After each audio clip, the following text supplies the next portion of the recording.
13 जनवरी 2026। अस्सलामुअलैकुम। आप देख रहे हैं मदीना नूरैन।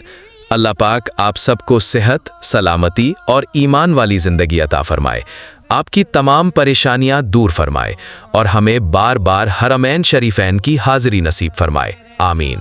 वीडियो अच्छी लगे तो लाइक करें, अपनों के साथ शेयर करें और मदीना नूरैन चैनल को सब्सक्राइब करना ना भूलें। जज़ाकमुल्लाह खैरा। चांद पर भी सलाम हो,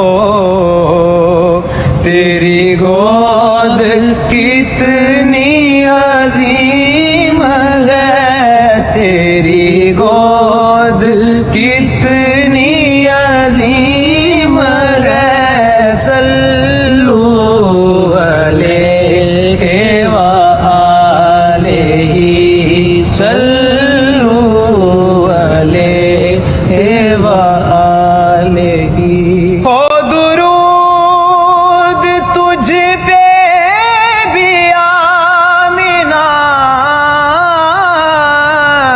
तेरे चांद पे भी सलाम गो, तेरे चांद पर भी सलाम हो,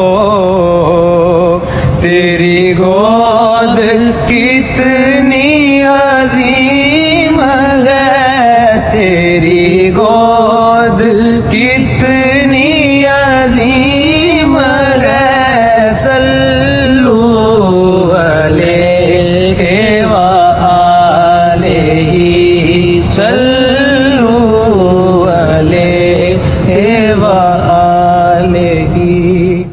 हो दुरूद तुझ पे भी आमिना, तेरे चांद पे भी सलाम गो, तेरे चांद पर भी सलाम हो, तेरी गोद कितनी